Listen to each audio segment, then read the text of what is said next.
Okay, so the day's come where we're going to finally pull down this tank and check how many zebra pleco babies we got. Basically what we're doing is we're going to set up a new tank at home for these guys to go into in my personal fish room.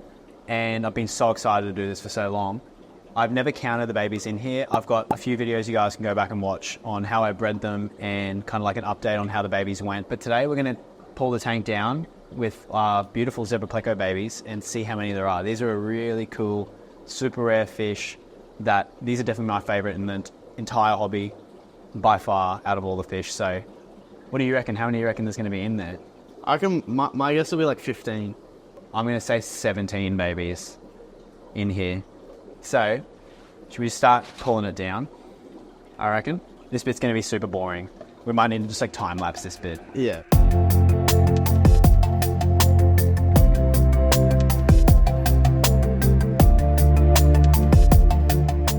So we've just finished pulling apart the tank and we were both wrong. There's 22 babies, I think. Did you count that up properly? Yeah. Okay, there's 22 babies and it's kind of cool when you come have a look here because there's all different sizes. So there's obviously been a few batches. Like, I know there's been a few batches because I've seen it. There's one really big one right there, which is kind of cool. He's like, I don't know, an inch in size now.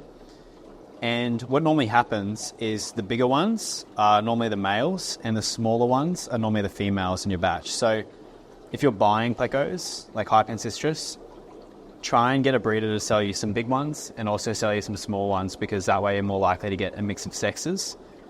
So I don't know what I want to do with these. It's kind of crazy. Like, technically speaking, these are each worth at this stage probably $750 each, right? Yeah. So to be holding like a small second-hand European car of fish in your hands is a bit weird, especially when Sammy's underneath and wants to eat them. And then what's even cooler, I think, which is cooler than the babies, is the adults. So we've still got all 9 of the adults that I started with a few years ago. And you can see Sammy really wants to eat these. There's also a huge peppermint in here, which I put in there to help eat the algae. You can kind of tell the mixes of sexes. Now, I think we're really light on females here because this is a boy, that's a boy, that's a boy. I feel like there's only like 1 or 2 girls in here. So it's lucky that we even got babies, I think. I'd say these 2 are girls. 1, 2. That one's maybe a girl. But the rest of them are definitely boys. So the other thing too we got was, this isn't nearly as cool. Well, some people might find this cool, but we got a ton of blue shrimp. Yeah. Maybe someone can screenshot that and count how many shrimp are in there. But there's still a few left in there, and I think it's good to remove these because I've noticed since there's more shrimp in this tank, they stopped breeding. And my 201s didn't stop breeding, there's no shrimp in that tank. So maybe removing a lot of these is going to be good, but I only started with like 5 in there, and you end up with this in a year, which is crazy. So I reckon what we do is maybe set up this tank again with like 2 males and a female. I just don't want to put them all in one basket, like in case something happens. Okay, we'll grab the most definite boy. I reckon like that one. Okay, I'd say that's definitely a boy. And he's like super hairy too. I know it doesn't, like every pleco breeder does it and touches their fish like this, but for some reason it makes me uncomfortable. But like, the lighting's not good, but see how long those are? Yeah. That's how you sex them. So that's another boy. So I might add him too. Because you want them boys, when you're breeding plecos, you want the boys to be really interested too. So you want like competition. Like you don't want a boy just in there being a dud. Like he wants to like have to like, what? Fight for it, you know what I mean? I'm going to say that's the best, most girly girl. Let's check. These are a fish you just have to wait on, hey? Like, they were so hard to sex until, yeah, she's so much smaller too. And her things aren't as long. They're just not as long. So that's going to be our girl. And they're not as pointy there. What do you reckon? We take these ones home, be done with them. And then the next thing I'm going to do, as well, just to diversify our little portfolio,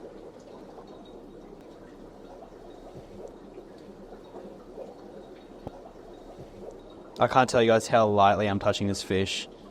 It's like, I'm barely even like grabbing it.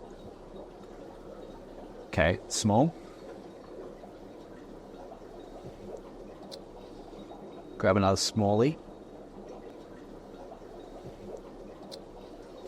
Okay. I reckon that's it. I'm happy with that. These can all go home now. Dude, look at this harvest. Can you believe this? That's the harvest, technically. How good is that going to be for breeding in the future? Like in a couple of years, that's going to be so good for breeding. Because now, like, unless like I'm super unlucky, I'm guaranteed like a ton of females. So hopefully in the next couple of years, with just some bit more experience with these and like some playing around, and especially having them at home and like getting to watch them in that, like at night and things like that, I reckon like be able to turn the cooker on. And dude, I don't care about the money. I don't have any tats, but if I had to get a tattoo, it'd be of this fish for sure. It's definitely my favorite. All right, let's set the tank up and we'll get these guys going home. What I'm going to do is, this is a cheeky tactic I always do. I throw one in the back corner and I just never check it. Like, and then that way, if there's like a real anxious, weird fish, it might just breed in there. You know what I mean? Like, and I'm never going to like interrupt that. I think this was the one they bred in. That's a cool cave. I made that cave too, which is neat. So I'll bung that one in there. I feel like too many caves isn't a good thing. Like, I feel like they do need a bit of like space. So I might throw a tile up the top again for those babies. And then there's only 3 babies, so they should be able to hide. They hide between rocks in the wild, so maybe if I add something like that, the babies can just get under it, like in that corner. Cool. We'll squeeze out, I reckon we squeeze this out into a bag and take the bag with us, yeah. Just because it's got all their gut bacteria and stuff in it for sure. So, then we'll pour that into their new tank. That got Sammy out of here quick. Dude, look at this botfly cheese. Save that and put that in their tank for sure. Instant bacteria culture. Now, how the f*** are we going to get these home?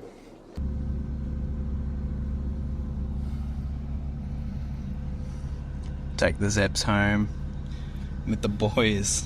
Yeah. Alright, so we're home now in my secret fish room. So this isn't a fish room I'm planning on showing you guys that often because it's just my home collection. But this is the tank we have here set up for the adult Zebs. And this is a really interesting tank. It's like a 2 foot by 2 foot by 1.5 foot tank. So it's the first time I got to play around with one of these. And I reckon this is going to be a great size for breeding these because it's got some depth. So it's going to be like a huge water volume and it just looks cool. So I've got this tank all scaped out, caves down the bottom, some branches, some bulbatus, plants coming out the top. And this is the first tank that I've kind of set up here in the room. So I've had them drip acclimating for about 40 minutes. So we're going to end this drip acclimation. And this was just basically like an air hose with a siphon, and I've tied it off so that it just creates a drip. And it slowly gets this water closer to the water that they have come in so they don't get a shock when they go in.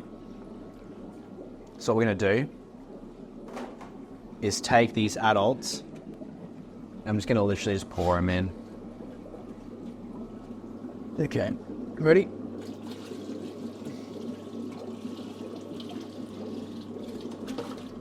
In they go. Now they're probably going to wig out for a little bit, but once they settle in, they'll be good. So, yeah, they've lost all their colour already, but they'll figure out where they are soon. All right, now the babies, hey? So the plan is I'll go in this 3 foot tank here. I'm going to add some decorations and stuff to this later, like off camera. But for now, they can go and hide under the sponge filters or whatever. The plan is to just grow them out in here until they start to get to a bigger size. And I can take a few of them and add them to that tank. I can maybe sell some. We'll just see what happens. So, and you cannot eat them. They're too expensive, Sam. I think it's also important to mention that I added a big bag of a squeezed out sponge filter in here. And I also added this hornwort up here because this is going to act, well, it's going to be covered in the beneficial bacteria, but this is also going to start growing and help with the nitrates in the tank and help keep it fresh. This is just going to be like a grow out tank for now. I've also added a few mystery snails in here too to help clean up their poop. So, go ahead, get these guys in here.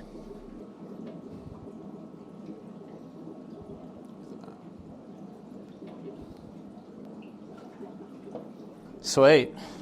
Well, that's that. So what we're going to do is I'm just going to leave these, let them settle in, and then in a few days' time, I might just film a little update and show you how they all went. But it's pretty cool getting the harvest in here and growing them out. It's going to be pretty neat. So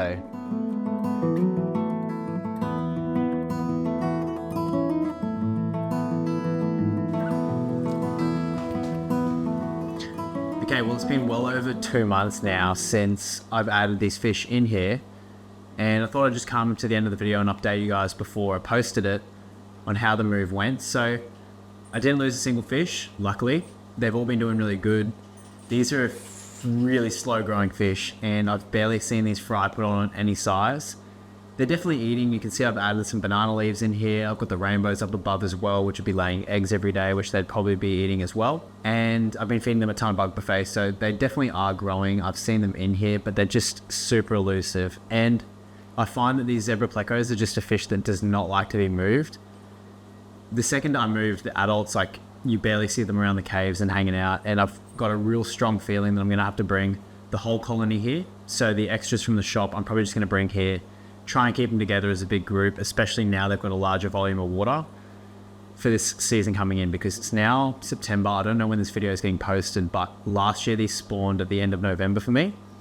And I'd really like to try and strike that time again, because obviously they're a really cool fish and obviously something that I want babies from. So yeah, we're not going to see them that much now. I'm going to try and just disappear and leave the camera here so you can see the fry sort of come out, but they've all been doing really good. They're just a very expensive fish that you don't see a lot, and a lot of people probably don't understand why I keep, but I really do love this fish. And coming in here down at night, especially having these at home, has just been so enjoyable for me, getting to enjoy them and see them do all their little interesting things. And yeah, I'm sure I'm going to really enjoy having these for as long as I can. So thank you so much for watching the video, guys. I really appreciate it. Please leave a like if you liked the video, and I'll see you in the next one.